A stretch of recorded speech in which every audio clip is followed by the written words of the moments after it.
You know, I think that's something that Danny's looking at. Danny's trying to figure out.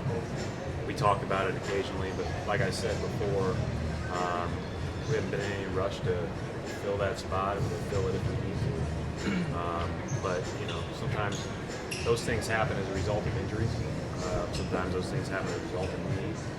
I think that each team has its own particular needs. I think that we've got some that we could potentially benefit from using that last roster spot. But we'll see. What are you going to do? I think the biggest thing is just anytime you're talking about winning in this league right now, I think versatility is huge. Certainly shooting's a big deal. You know, all those things come into play. You know, obviously with Kelly out, interior help is something we'd have to consider, but you know, hopefully he's not out too long. So, you know, there's all kinds of things you can go through and look at, but you know, I think when you're talking about a team like us, if we choose to, you know, use or look at that last roster spot, the versatility stands out. How much do you like John Johnson? Not allowed to talk about it, so probably well. Do you consider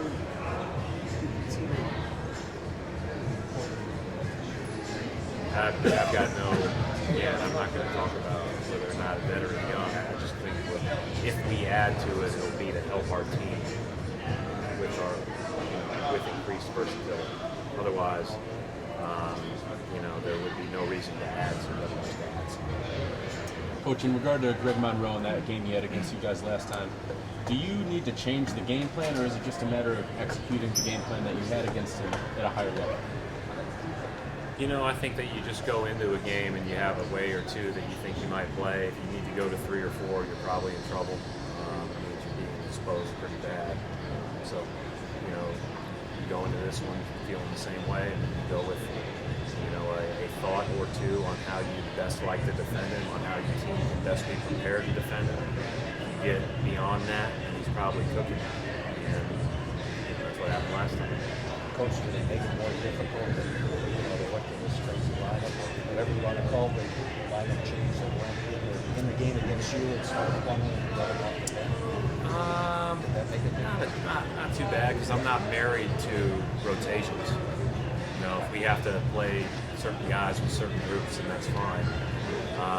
You know, we found a better matchup for him later in the game, but you know, so you can adjust to those types of things. You know, it's not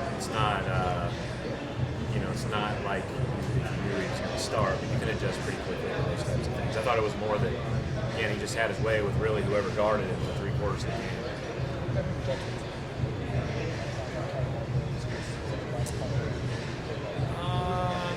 You know, I don't think we're changing a ton of how we're trying to play or anything like that.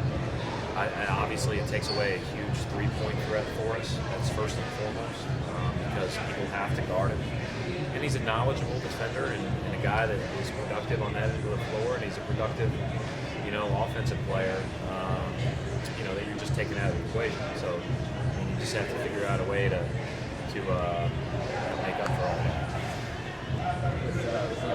Learning the offense more than Milwaukee, is that for the I mean, you're not going to match your point guard up with him, so it's not like it's just because he brings the ball up the floor. It doesn't change a ton. I mean, I think he's a really talented young man. I think he can make plays, he can make passes, he can drive on you and finish. He's great in transition.